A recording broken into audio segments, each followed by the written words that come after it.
Avec le peuple. À la demande d'un éveilleur, Jim le réveilleur, Jim l'éveilleur. Il paraît qu'il faut faire 1 minute, ça va être un petit peu plus long, Jim. Mais bon. Pourquoi est-ce que j'ai essayé de vous réveiller? Je vais essayer de faire bref. Parce que vous faire connecter les fils en 2 ans, ça a été impossible. La prochaine loi qui est dans les tuyaux, c'est la suppression des droits parentaux. Vous allez voir.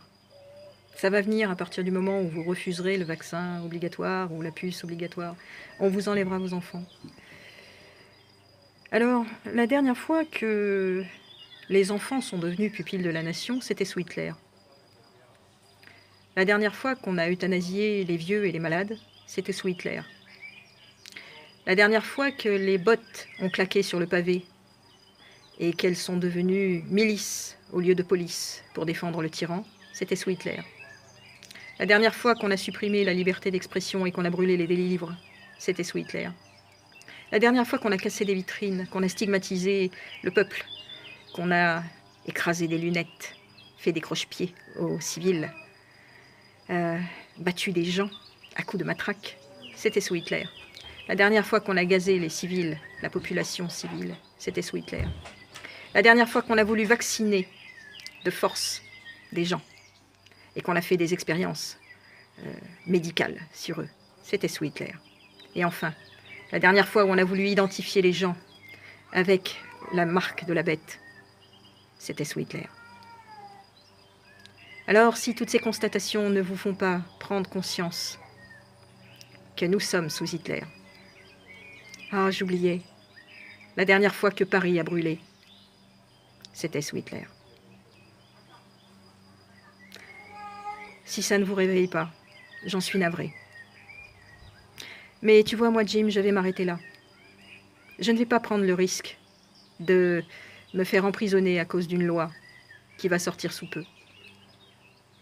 Parce que je ne suis pas au Maroc. Je ne suis pas en Bulgarie. Je suis en France. Alors je vous passe le bébé, à vous qui êtes plus loin et qui risquez peut-être moins que nous. Je vous laisse la parole. J'espère que vous la prendrez pour tous. Et encore plus grand, encore plus fort. Que vous hurlerez encore plus. Parce que nous, sur le terrain, nous risquons gros. Il y a 10 ans, j'ai commencé à prendre la tangente. Parce que j'ai vu le tapis partir. Je me suis isolée le plus possible. Je me suis retirée du monde. J'ai essayé de protéger les miens. J'ai essayé de changer de vie, changer de modèle, de système. Me détacher le maximum de ce que je pouvais de la matrice. Pour essayer de, ma foi, essayer un jour de voir un monde meilleur.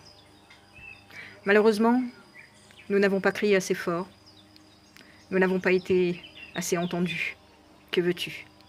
10 ans de lecture scientifique, de lecture médicale, de lecture technologique ne suffisent pas à la parole de ce grand scientifique, ce grand intellectuel qu'est Pascal Praud.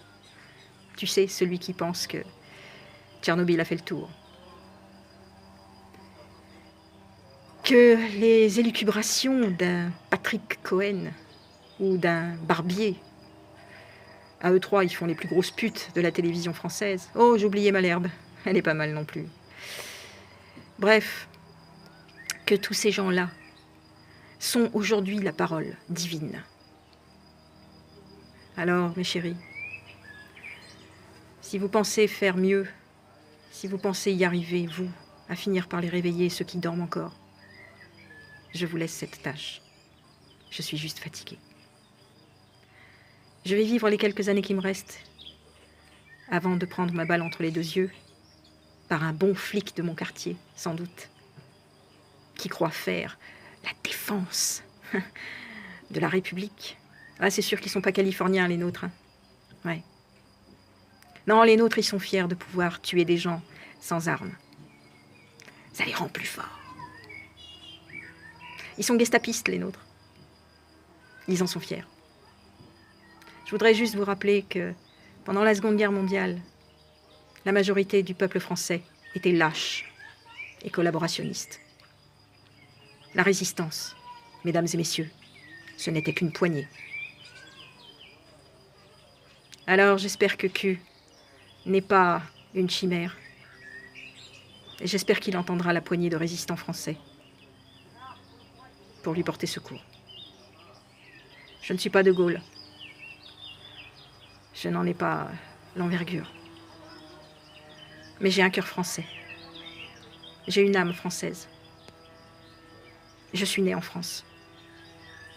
Et au nom du souverainisme français, je ne laisserai personne, jamais, me donner un ordre. Je ne me soumettrai à personne. Je ne serai l'esclave de personne. Je suis un être souverain.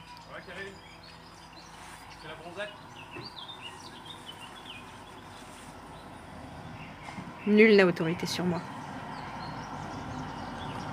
Je vous souhaite une excellente journée.